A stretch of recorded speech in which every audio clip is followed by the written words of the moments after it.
The CloudFrame suite provides a guided journey leveraging two ultimate tools for an organization's legacy modernization needs, Atlas and Code Navigator. These products use a deterministic AI model, and Gen AI access for Atlas is mandatory, while optional for Code Navigator. The journey begins by uploading the legacy application artifacts as shown on the screen, which I've already done here. And now I'll click Proceed. At this point, through reverse engineering, Atlas will perform a deep analysis on the ingested artifacts, creating a simulation as if the application is running in production. And by doing this, it will be able to create a full dependency analysis and program correlation report, which we will see in the next screen, and also create a knowledge graph that would become the underlying single source of truth. Atlas has identified the artifacts ingested as well as attributes as shown here. An SME also has access to call chain graphs here for each JCL job in COBOL program. If I click on one of these, here we can see a simpler representation where we have a JCL job calling one COBOL program and calling subsequent other programs. But whether there's 10 steps, 50 steps, or 100 steps, the entire graphical representation is going to be present here. Now, if I scroll down a little bit more, we can also see a transformation status here, which is really going to help mitigate the risk and prevent costly rework in the future. If there's any artifacts that have been identified by Atlas within the application, but have not actually been ingested or uploaded, the Atlas wizard will be working with the SME or user to make sure that that's resolved. For additional strategy and planning, an SME will have access to program assessment summary, file information, database CRUD matrix, cyclomatic complexity, and more. Next in the modernization journey is Categorize. This is a key feature in Atlas that is going to allow us to break down our legacy application into business domains and subdomains. And this is going to feed into the code transformation that we will see in Code Navigator. And what happens over time within legacy application implementations are there can be last-minute patch jobs or production fixes, and the structure of an application can become less coherent over time.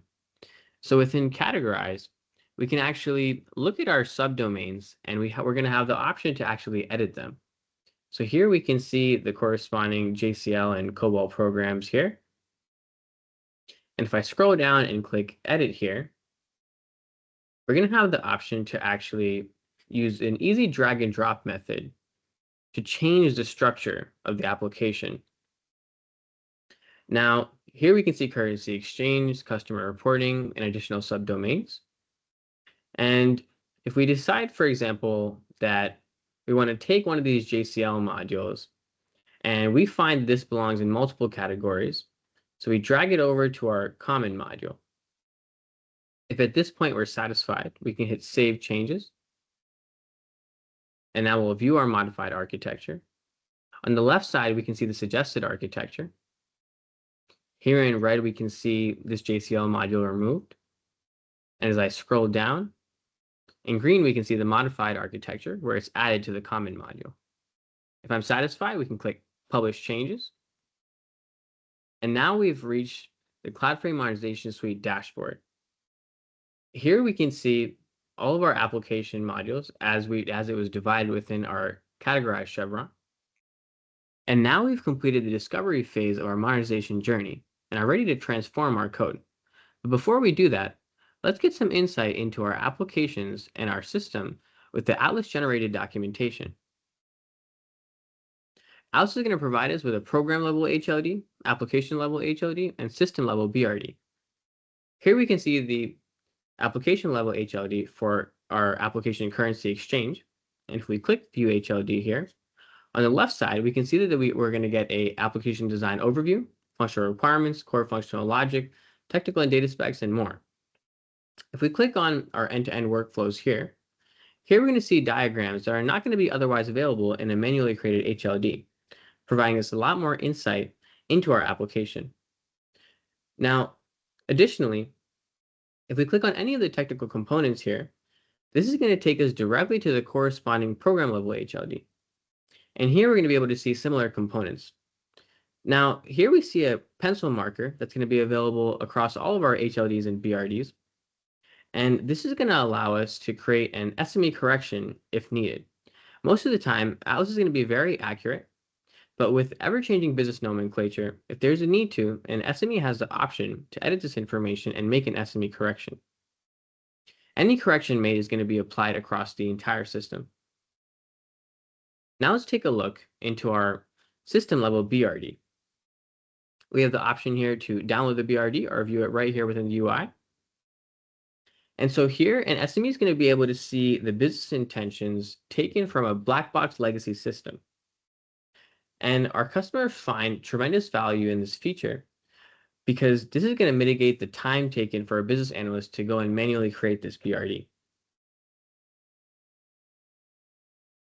While the document generation is quite powerful, the AI SME can provide natural language query directly on the knowledge base, and using a deterministic model, you'll get a consistent and accurate answer each time you query. For example, I can ask, explain how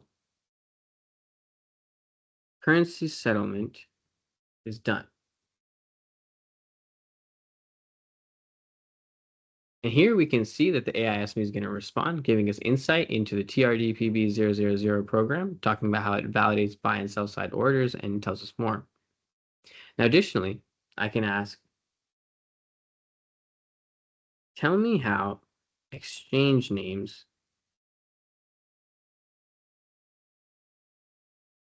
are derived.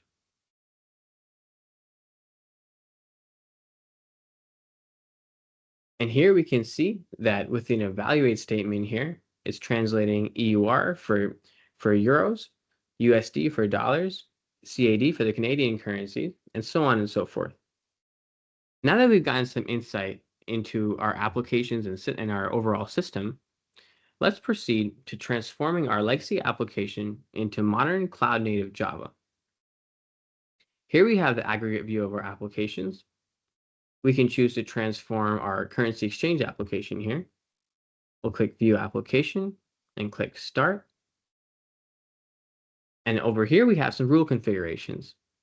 Now, here we have the option to add a dictionary rule, data layer rule for going from DB2 to Oracle or Postgres, SonarQube rules to check our code, or any other custom layer rules.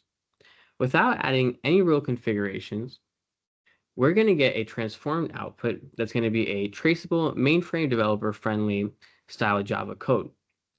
After adding our rule configurations, we're going to get a Java developer-friendly, cloud-native 12-factor app level Java code.